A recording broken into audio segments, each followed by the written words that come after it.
कलश को हमेशा माता जी के दाहिने तरफ स्थापित करनी चाहिए। कलश के लिए आप मिट्टी या पीतल का पात्र ले सकती हैं, अपनी इच्छा अनुसार ले सकती हैं। किसी भी देवी देवता का पूजा कीजिए तो सबसे पहले हाथ जोड़कर बोलिए कि मैं आपको आवाहन करती हूँ, आप प्रकट होइए और मेरी यह पूजा स्वीकार कीजिए। सबसे पहले चौकी पर शुद्ध जल छिड़क कर लाल कपड़ा बिछा दें। उसके बाद जहाँ माता जी को बैठाएंगी उसके थोड़े आगे में आम या पान के पत्ता पर गोबर का गणेश लक्ष्मी जी या 2 कसैली में मौली 3 बार लपेट कर गणेश लक्ष्मी जी के रूप में ओम गणेशाय नमः का उच्चारण कर स्थापित करें।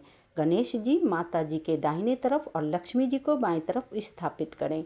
उसके बाद लक्ष्मी गणेश जी पर 3 बार जल छिड़कें। फिर गणेश जी को छोटा सा पीला कपड़ा ओढ़ा दें और अक्षत रोली जनेऊ दुर्वा और फूल चढ़ाएं और लक्ष्मी जी को छोटा सा लाल कपड़ा ओढ़ाएं और अक्षत सिंदूर फूल चढ़ाएं और गणेश लक्ष्मी जी को मौली या फूल का माला जैसा बनाकर पहना दें।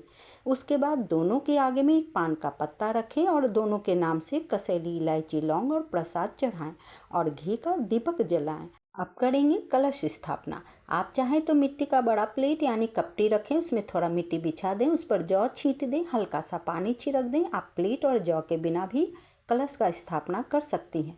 कलश में आप सिंदूर से स्वस्तिक बना लें या लाल कपड़ा लपेटें और कलश के ऊपर ढलान पे मौली से 3 या 5 बार लपेट दें। लपेटे हुए कपड़ा पर सीधे सीधे 5 जगह सिंदूर से टीका लगा दें। उसके बाद कलश में गंगा जल या शुद्ध जल डालें और कलश स्थापना मंत्र का उच्चारण करें। कलश पर हल्दी का एपन छिड़कें। इसी मंत्र को पढ़ते हुए अपने बाएं हाथ से अपनी दाहिने हाथ में अक्षत कसैली रोली फूल और 1 या 5 का सिक्का कलश में डाल दें। मंत्र 3 या 5 बार पढ़ें।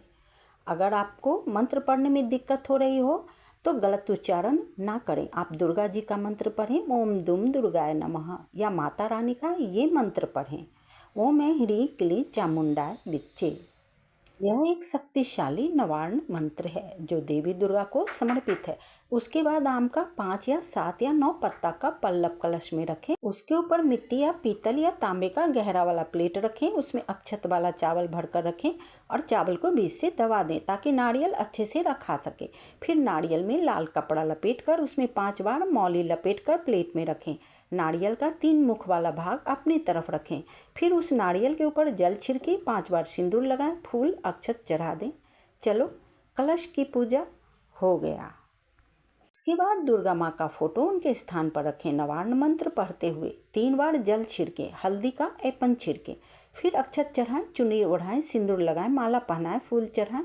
उसके बाद उनके आगे में पान का एक पत्ता रखें, उस पर कसैली, छोटी इलायची, लौंग और प्रसाद का भोग लगाएं। 9 दिनों तक पान मिले तो सही, ना मिले तो इसी पान पर 9 दिनों तक माता रानी और लक्ष्मी जी को कसैली, छोटी इलायची, लौंग और प्रसाद का भोग रोज लगाएं और उनके आगे में अखंड ज्योत जलाएं। अगर घी की क्षमता नहीं हो तो तिल के तेल का अखंड ज्योत जलाएं और आरती के लिए कपूर और घी का दीपक रखें।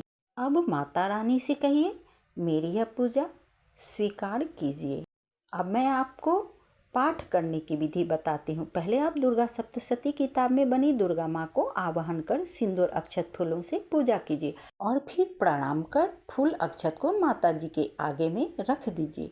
उसके बाद अपने शरीर को बांधिए। हाथ में कसैली लेकर देवी कवच पढ़िए। कवच पढ़ने के बाद हाथ वाली कसैली से दाहिने हाथ के तरफ से 3 बार अपने सर को निहुंच कर कसैली को माता जी के आगे में रख दीजिए। इसके बाद अर्गला स्तोत्र पढ़िए, फिर किलक स्तोत्र, फिर पाठ पढ़िए। आपकी मर्जी, आप 9 दिनों में 13 अध्याय किस तरह पूरा करेंगे, किस दिन कितना अध्याय पढ़ेंगे, ये आपकी मर्जी होगी। उसके बाद क्षमा प्रार्थना पढ़ेंगे, फिर आरती करेंगे। कवच स्तोत्र, किलक स्तोत्र और क्षमा याचना आरती रोज करना है। माता जी की आरती सुबह शाम घर के सभी लोगों को मिलकर करनी चाहिए। 9 दिनों खुद को पाक साफ रखना है, साबुन शैम्पू नहीं लगाना है। अब इसके आगे की बातें बाद में बताऊंगी। दोस्तों, अगर आपको मेरी यह वीडियो अच्छी लगी हो तो लाइक शेयर करें और आप मेरे चैनल पर न्यू हैं तो सब्सक्राइब कर दें।